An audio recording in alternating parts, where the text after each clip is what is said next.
Welcome to the latest edition of The Verdict. The reason I'm dressed as an ice cream salesman this week is because we are going to fill you with chocolatey nuggets of equine excellence. James, we're going to be liberally sprinkling hundreds and thousands of horsey quality.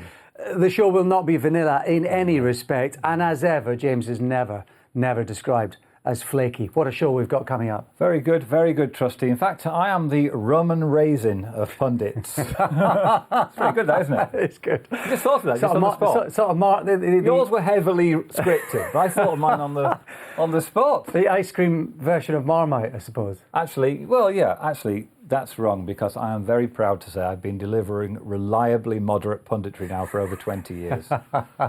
Something that wasn't moderate at the weekend. And we start right at the very top. Whatever your particular flavour, I think it's fair to say that everyone loved seeing Enable back in action at the weekend. And boy, was it worth the wait, James. Fourth time I've reviewed this, and I'm still not running out of lines. Where are we? There she is, Winner Magical's next door, and then there's the third Regal Reality, slight slant on where they are. But the interesting thing very early on, of course, Hunting Horn putting the pace to the race. Frankie wants to get in a position very early. Yeah, this is the interesting bit to watch, isn't it? Both horses, both Enable and Magical, go for that garden spot. Look what happens here. As they get up to their cruising speed, the classy Enable just cruises into second, and poor old Magical. It's like one of your fights, isn't it? The early salvos, sometimes if you establish yourself as in the centre of the ring, connect with a couple of jabs or whatever, the opponent never recovers. Let him feel your power early on. That's it. And that's exactly, it's a good phrase, that's exactly what Frankie Dettori did in the plate, and that put her in the box. And we'll freeze it when we get to the home straight, because those are two key points in the race. The ability to glide a little easier than your opponents just because of the class factor, and then the ability to travel for longer in the race on the bridle as well. And you'll see that when they approach the home turn, with Magical just slightly struggling to keep tabs on them. Here, as the pace just settled, Regal Reality further back in sixth spot on the inside alongside Mashastri. Yeah, you're spot on there. The first 5 furlongs were at a good pace, and then this section round to the 3-pole was run steadily. And again, really, if you'd been Magical and Ryan Moore, you'd have wanted Hunting Horn to really make the races more expansive than he did. And here, watch Magical in third spot. Ryan Moore just trying to get his position, but he just doesn't have the tools to do it. No, and the fastest section of the race is 2 down to the 1. And it's here I want the viewer to direct the viewer to the cruising speed of Enable, because between 2 and 1, these horses are hitting as fast as horses and middle distance horses can run. And it just doesn't trouble the queen of middle distance racing. And she's able then to take a couple of lengths off Magical. And Magical, Alex, this is such a game effort from Magical. We've just talked how she'd been outboxed early on. She'd been hit hard with a couple of Enable crosses. But look how gamely she keeps on. She will not lie down. Yes, indeed. Do you think she's better, the runner-up, over 10 or 12? Probably better over 12. She's a Galileo. That's my feeling, after all, yeah. But this is a race that was condensed into a smaller section of Sandown Park than some Eclipses are. And we know that from the sectional times, from the 3-pole home. They ran 103% of race speed, and the par for this track's about 98 and a half. So it was a fast, slow, fast tempo, and the horse that adjusted to that the best was Enable. But she's not the only horse that comes out of this race with credit, I feel. Well, Regal Reality, of course, won the Brigadier Gerard. It was a huge step up, wasn't it, for him in terms of quality, competitiveness, the stiffness of the competition as well. That really does give Sir Michael Studd and Cheveley Park a lot of hope now going forward. Absolutely does, yeah. If he can just keep his head screwed on, because again he gave trouble.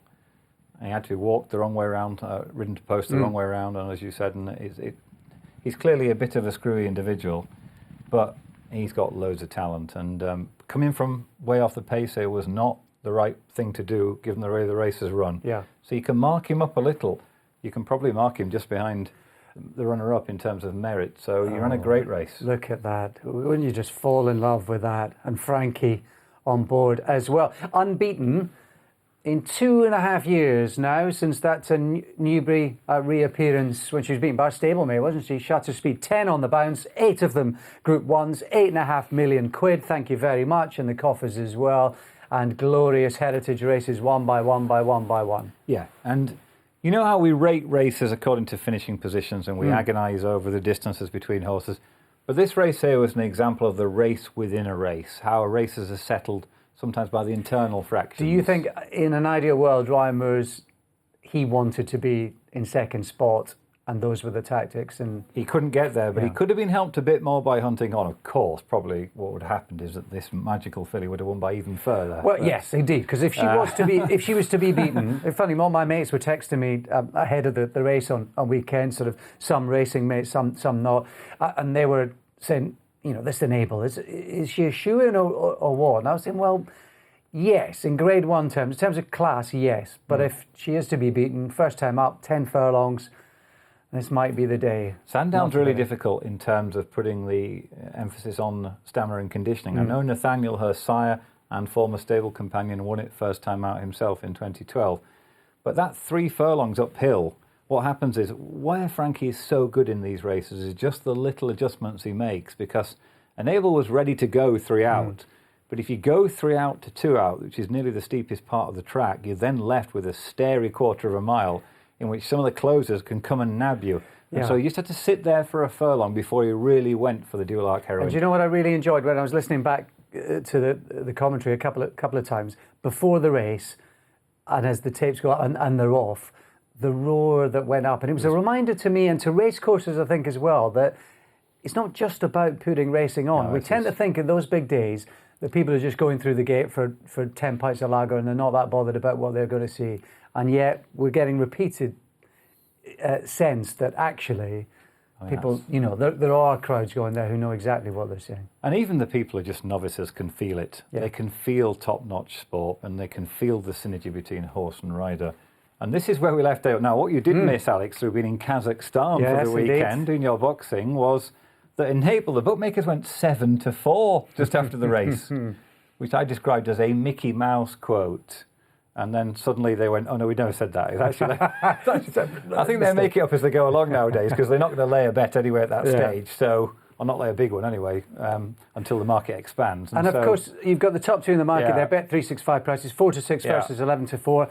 Of course, Crystal and Magical's the link, in a sense, between Enable and Crystal Ocean, of course. Yeah, no, I was rude about Crystal Ocean for dramatic purposes. I said that he had no shot of beating Enable. And I think that if both horses do give their running, I think that's the case. One only has to look back at the September Stakes when she treated him, although she was getting a bit more than the sex allowance. And he is a different horse, I think it's fair to say now. I think he's an improved horse, isn't he? Why though? Because last year's King George with Poet's Word, they were miles clear. The time was very fast. I think that race is a Do you think he's slight red? Yeah, I think that race is a slight red herring. I think they went so quick there. I think that race is a red herring. And I think, you know, obviously every horse has got a shot of beating every other horse. I know that. The viewer knows that. Everybody knows that. I said that for dramatic purposes. But I think he doesn't have the tactical weapons that she does. But against that, he's well suited by 1.5 miles at Ascot. So what's the path? And of course, news coming through, fingers crossed at the time of broadcast, that Sea of Class is going to recover in time. Not to race, of course. They're not going to bang heads again in Longchamp in October, but just to enjoy life and hopefully make babies further down the line. But all roads lead King George, Ascot, potentially Juddmonte, Yorkshire Oaks, then the Arc. Connections have got Sangarius and Headman as well in the 1.25 mile division, so that will probably determine what happens with the their own international stakes. But definitely the King George, I would have thought, and then probably John Gosson will plot a course to the 3rd historic arc. That was quality, wasn't it? It was so good. Even watching from Kazakhstan, I got the feel of how good that was. It was brilliant to be there, and I felt very lucky to be on duty for Racing TV with Nick Luck. It was although we didn't get a lot of time because of the packed schedule, broadcasting those events, as you know, in multiple sports, brings a real frisson of excitement. Whether you're working there or you're there as a fan, there is nothing being there. Sitting back and enjoying and reflecting on it's the next best thing.